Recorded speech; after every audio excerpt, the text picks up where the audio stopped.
안녕하세요. 파산관제의 홍익표 변호사입니다. 이번 시간에는 채권자 집회와 관련된 사항을 점검하고 있습니다.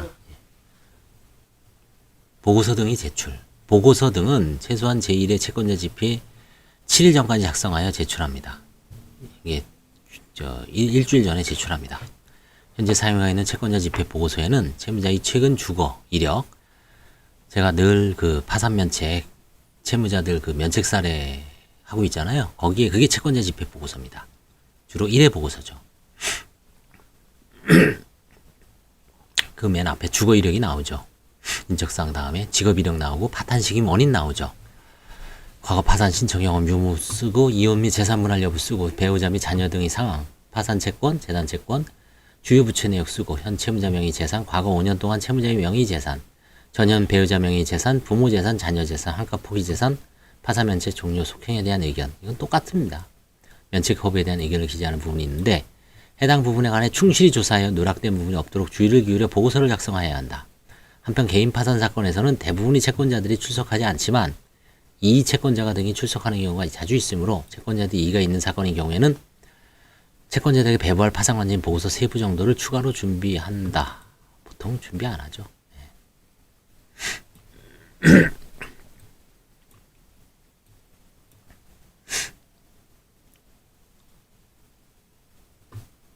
자, 그 다음에 이제 채권자 집회 기일이 진행은 어떻게 할 것인가. 집회 기일이 병합. 제1회 채권자 집회의 기일에는 비용 부족으로 인한 폐지 의견을 듣기 위한 집회, 파산관계 임무 종료에 따른 계산보고 집회, 면책신문기일 집회, 의견 청취 기일 등 여러 집회와 기일이 병합하여 짬뽕으로 진행되는 경우가 많습니다.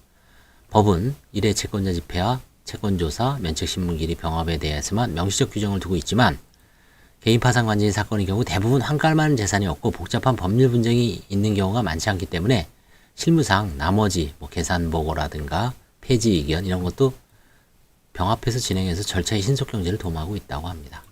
면책 신청에 대한 이의서를 제출한 채권자가 있을 경우 당해 채권자로부터 집회 기일 전에 그 정확한 의사를 물어보고 근거 없는 비난에 불과한지 타당한 이의인지 여부를 확인한 후 채무자를 조사하여 그 내용을 보고해야 합니다.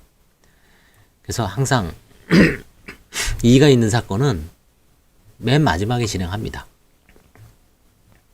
그리고 이제 법원에서도 이의를 했는데 관제인 보고서가 뭔가 조사를 안 한 게 있으면 바로 판사님이 이메일이라든가 전화를 해서 추가로 조사해 달라고 아예 요구를 합니다. 요청을 합니다. 그래서 그 기일 전에도 조사를 해야 되기 때문에 최대한 이의가 있는 것은 막판까지 이의 여부를 계속 조사를 합니다.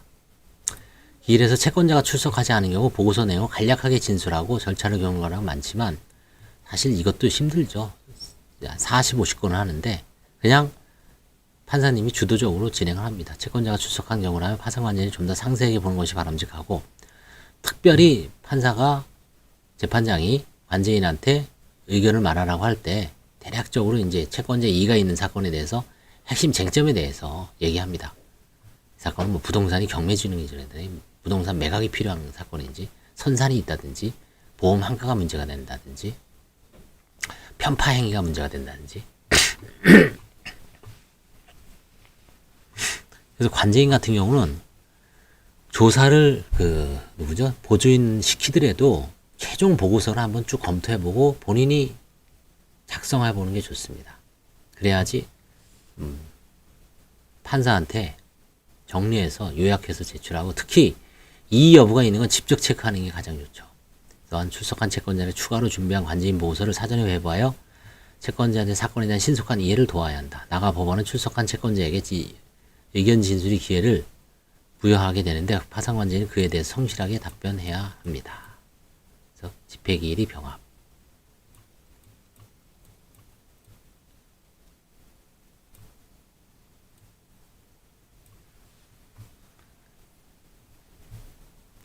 감사합니다.